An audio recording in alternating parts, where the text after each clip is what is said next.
Psicofreedom se formó con el propósito de divulgar conocimiento científico acerca de la psicología y la epigenética, y desde el inicio hemos sentido el compromiso por la noble tarea milenaria de compartir la información. De ahí nuestro lema, la información y el conocimiento es de todos. Iniciamos con las nociones de la epigenética, dando un claro panorama de aquello que significa y cómo entenderlo en palabras sencillas para aplicarlo en cualquier lugar. Desde ese primer podcast abrimos camino hacia otros temas para profundizar y demostrar su relación con todo lo que hacemos y sus repercusiones, sirviendo de esta manera para prevenir a las personas sobre la importancia de pensar en cómo vivimos y para qué lo hacemos. Desde Psicofreedom queremos agradecer al público que nos ha acompañado desde que empezó este proyecto. De esta manera les damos la bienvenida al final de temporada, donde haremos un repaso de todo lo que hemos abordado hasta el momento.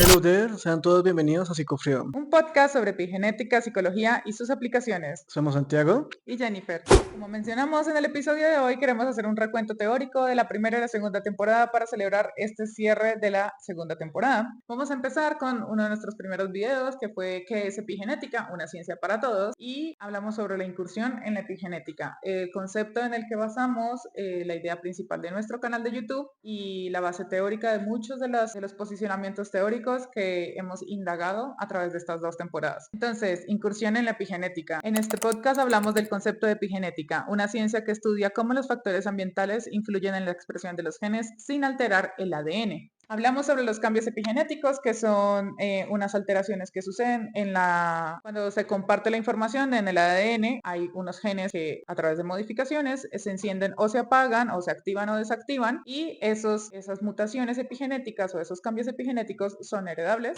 Y aquí llegamos a las nociones de epigenética, por lo cual aquí nos damos a entender mucho más a profundidad sobre qué significa epigenética, que más allá de tener nociones de biología molecular, es comprender cómo funciona el mundo, la dinámica de la vida, y que cada uno tenemos una composición epigenética muy clara que podemos conocer con el paso del tiempo. Entonces, dentro de las nociones de epigenética hablamos de la metilación del ADN.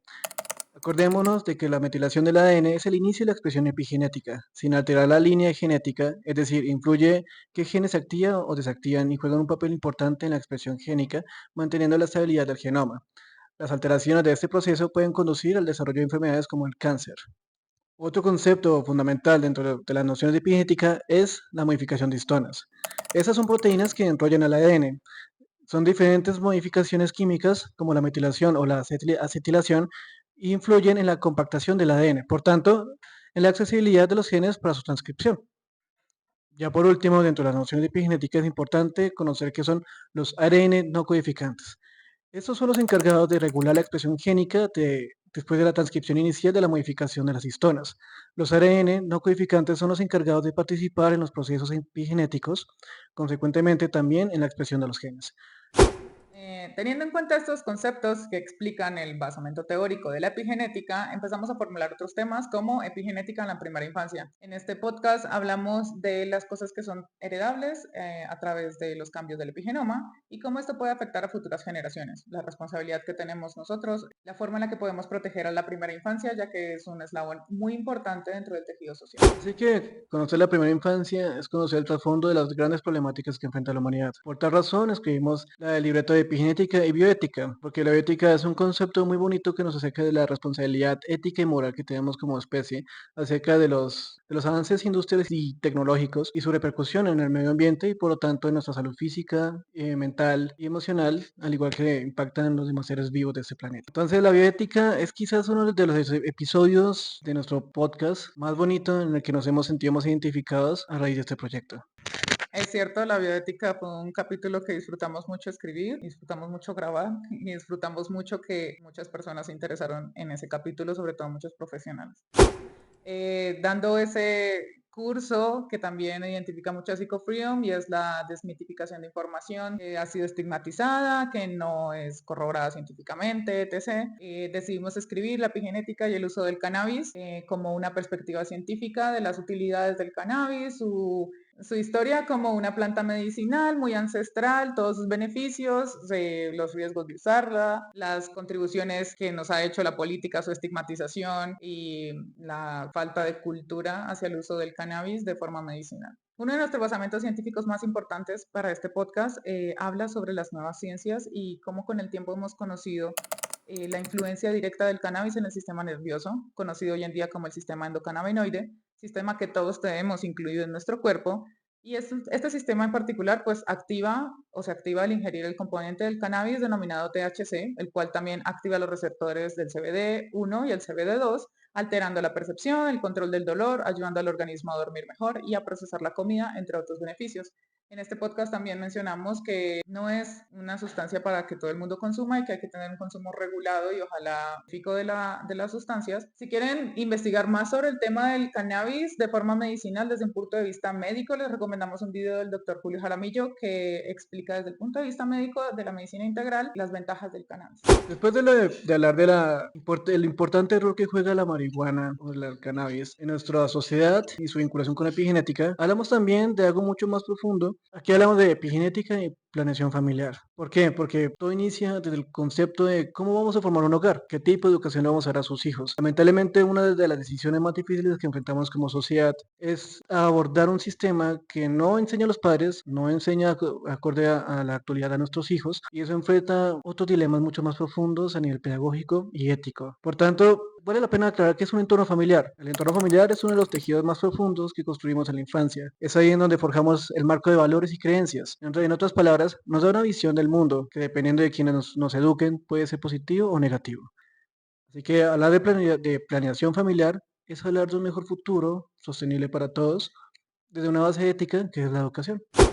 Dando curso a hablar de la epigenética y las etapas de vida y las repercusiones que tiene el ambiente hacia esas diferentes etapas de vida, decidimos tocar el tema de envejecimiento epigenético, en el que expusimos conceptos como el reloj epigenético, en el que explicábamos cómo el ambiente repercute en nuestro ADN y puede que nuestro reloj biológico tenga una edad, pero nuestro reloj epigenético tiene una muy diferente. Y también hablamos sobre los patrones específicos originados por la metilación del ADN que se usan para estimar la edad epigenética de una persona en referencia al reloj epigenético y unas formas de tener una vida saludable para tener una vejez digna y retroceder el reloj epigenético. Y después de todo ese recoveco de temas, todas las cosas que profundizamos, llegamos a la segunda temporada. Aquí le demos un giro a las temáticas que manejamos, yéndonos más hacia la psicología comunitaria, que es la base por la cual nosotros nos entregamos a la psicología. Empezamos con la psicología social comunitaria. La psicología social comunitaria, como lo explicamos en el podcast, tuvo sus orígenes en los años 50, 10 años antes que en los Estados Unidos, que es lo que se cree comúnmente.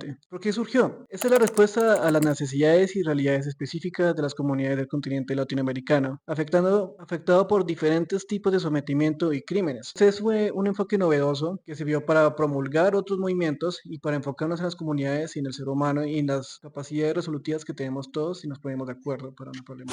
Siguiendo con esa orientación de la psicología comunitaria y herramientas de la epigenética que podíamos aplicar en nuestra praxis como psicólogos, hablamos sobre el desarrollo humano y la epigenética, en la que enfocamos el podcast en cómo el ambiente afecta o interfiere intrínsecamente en el desarrollo humano y cómo diferentes ambientes pueden hacer que nosotros como seres humanos nos potencialicemos o no. También hablamos de algunas problemáticas específicas en las que, o sea, actuales, como el uso de inteligencia artificial de forma ética, el desarrollo humano a través de la evolución de las empresas, el entorno laboral, la productividad y otras cositas. Una línea interesante que manejamos, que este es como el de la psicología, la epigenética y la bioética, fue muy bonito grabarla, porque la psicología de la liberación es no un rompimiento, pero complementa bastante bien lo que eran las bases de la psicología comunitaria.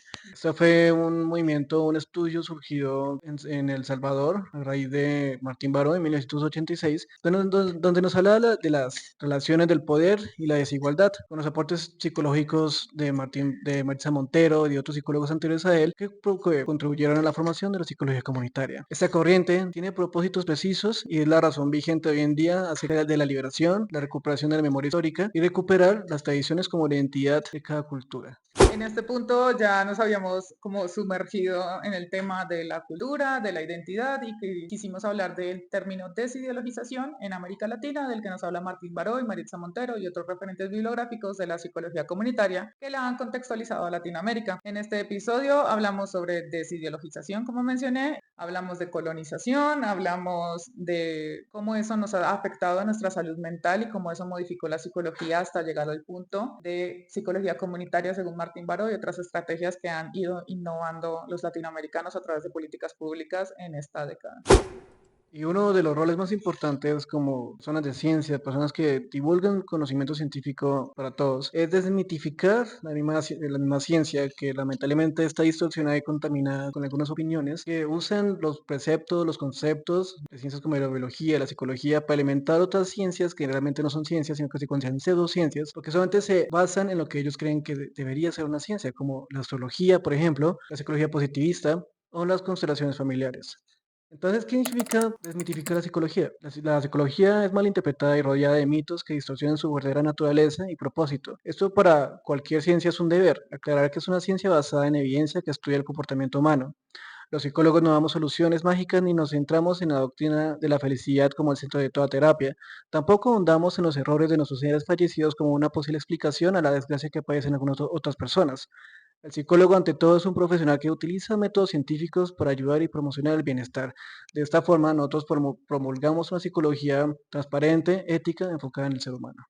En medio de toda esta razón social que también tiene Psicofreedom, de la cual vamos a ver más en profundidad en la tercera temporada a través de colaboraciones con otras personas y equipos interdisciplinares con los que vamos a estar trabajando. Quisimos hablar sobre justicia ambiental como uno de esos deberes también que tenemos como profesionales y como sociedad, enfocándonos en cómo el ambiente, como hemos hablado durante todos los capítulos o los episodios anteriores, afecta intrínsecamente a nuestro desarrollo humano, a la herencia, a las enfermedades, a la salud física, mental, emocional, y cómo es necesario o es un deber de nosotros como sociedad, como comunidad, como profesionales, hacer justicia ambiental, contribuir a políticas públicas, hacer activismo y exigir un ambiente que sea acorde al desarrollo humano y no que retroceda, que afecte nuestra evolución natural.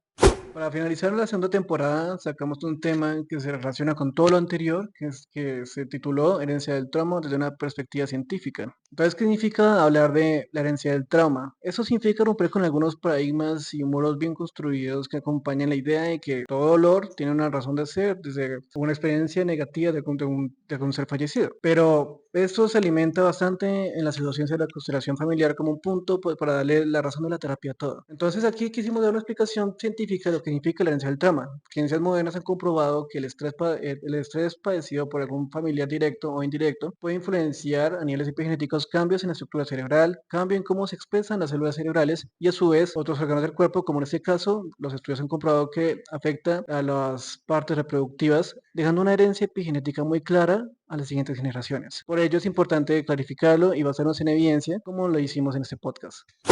Y bueno, eso fue todo por el video de hoy. Recuerden que esto es un espacio abierto de investigación y difusión del conocimiento científico. Si ustedes son profesionales, teóricos o tienen algún proyecto especial que creen que concuerde con nuestra línea de trabajo, pueden dejarnos en los comentarios o comunicarse con nosotros a través de nuestro correo oficial que les dejamos en la caja de descripción de este video. Agradecemos a todos por habernos acompañado durante esta primera y segunda temporada, a las personas que se han suscrito, a los que le han dado like, los que han comentado. Invitamos a todos a que interaccionen con nuestro contenido porque no olviden que la información y conocimiento es de todos. Antes de estrenar nuestra próxima temporada, les tendremos preparados unos episodios especiales para que pasen bien sus vacaciones y puedan recibir un buen año con nosotros. Y desde Psicofrío les agradecemos eternamente por siempre apoyarnos. Nos despedimos. Bye Bye there. there.